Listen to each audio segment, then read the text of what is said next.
Alright guys, well Joe here again. This is just kind of it's a shout out slash review. If you guys have been paying attention to my channel for any length of time, you know that I don't have a whole lot of free time on my hands. Just, I've got 4 kids, most of them are younger, yada yada yada, excuses, valid reasons to be busy, but yet at the same point in time, I love to spend every minute that I can just playing around in the woods. I work second shift. It's a weird mix. It's almost third shift, but anyway, hours regardless. I get home at night. A lot of times I hit the woods with a flashlight and I just want to go. I don't want to have to gear up and go. And because of where I work, I can't, go to work with this huge, bushcraft fixed blade on my body and come home and go straight to work. So what I've taken to, and I had an idea, and I'll get to that in just a second, having a bushcraft necessary package, so to speak, a blade and a saw, and then have those two together in one package, and I could just hit the woods when I see fit, just quick and on a whim, grab it and go type of thing, and not have to worry about putting this on, putting this in this pack, or grab the saw and put it here, whatever. Just grab one package and run. So it's kind of a joke actually. I have, up until about 6 months ago, I was never a fan of Kydex on knives. Never, ever, ever, ever, ever. I did not like it, wanted nothing to do with it. And I met a guy on Facebook. His name's Gary Lawson. He runs C2GFab, and I know if you've been watching my videos, you've heard me reference that company and Gary a few times. But I would say, I would make a snide comment about, I don't like Kydex for this, or I don't like Kydex for that. And Gary would just chip right back, because he's kind of a smarty pants like me, and say, once you have one of my sheaths, you won't turn back. So anyway, so I took his challenge, and just in a conversation, I won't get into it, on Wolf Customs Facebook page, there was a post, and we kind of bantered back and forth, and I was like, okay, make this idea real, and he did. So what I have here is a prototype model of his combo sheath. That's how I carry it, with just a paracord braid lanyard like a lot of you guys have seen before. This isn't set up quite like I carry it because I wanted to show you guys exactly how he sent it to me. But anyway, here we go. Let's bring this down angle so I can bring you in closer.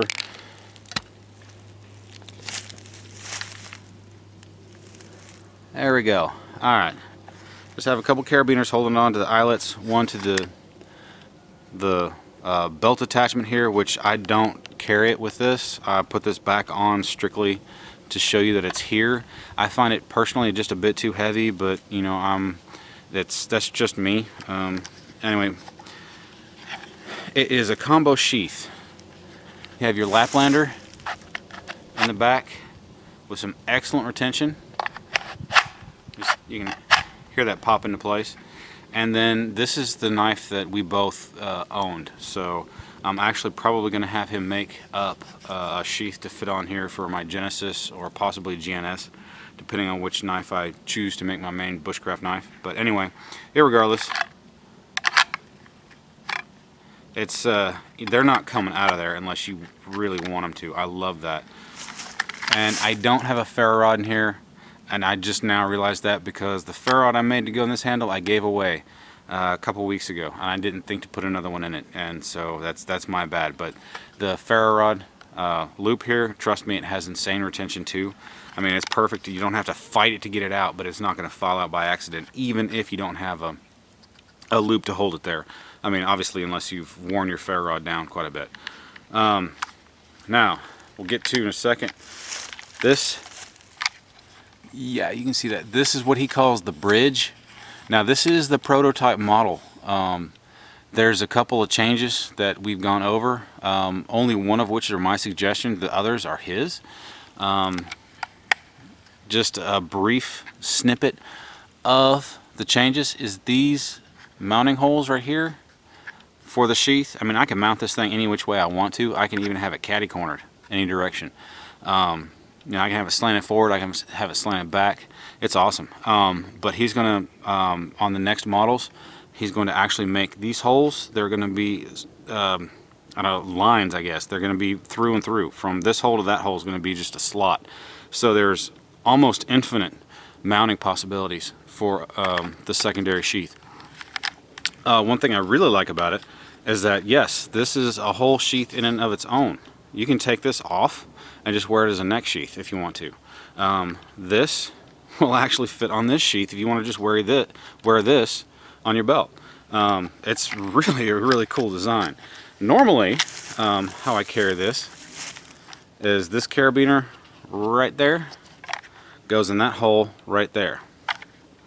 And so I can just throw this thing over my shoulder, and there we go. I mean, it's kind of pseudo haversack slash scout carry right there. What else can I say? I mean, it's a great rig. One thing I would like to point out is that all the edges, they're sanded. There's no sharp edges. They're perfectly uniform. They're smooth. They match up with their counterparts, as in the bridge and the secondary sheath, perfectly. I mean, this man is insanely meticulous. Well worth every dime.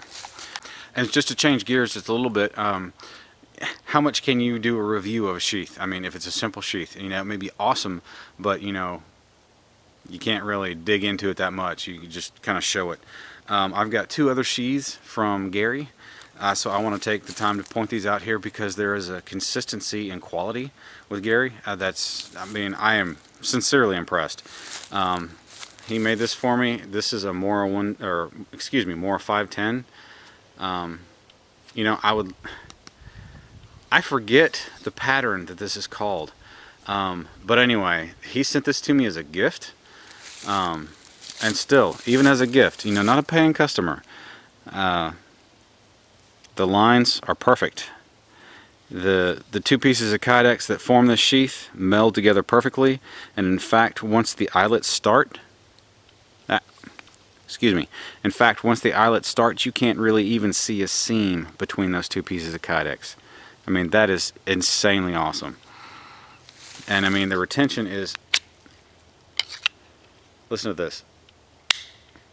It doesn't get any better than that. Another one, hang on. Alright, and then my latest piece of work from Gary. It's for my LT Wright Coyote. This is my main butcher knife. In fact, I butchered out a 202-pound deer with it Saturday, and the knife is awesome, by the way.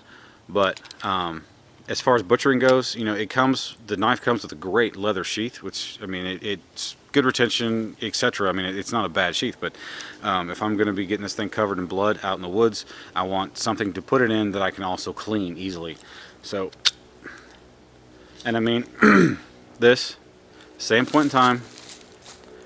It's also the same thing. You can barely even see a seam between the two pieces of Kydex. The eyelets are perfectly even with each other and centered. I mean, it's just, his attention to detail is absolutely amazing. Alright guys, well thanks for joining me. This is just a quick simple review slash shout out for C2GFab with Gary Lawson. He does great work. I think I showed it off, at least I hope I did well enough. Anyway, if you guys need some Kydex work, I hope you check him out. Again, I don't get anything from doing this review or slash shout out or whatever, but he does great work. He's a friend of mine, and you know, yeah, I'm kind of biased towards it, but at the same time, you know, I'm honest with my reviews, so I'm not going to tell you that, you know, it's great work when it's really not. So anyway, hope you check him out, and thanks for joining me. I really do appreciate it, and I will see you on the next one. Have a good one, guys.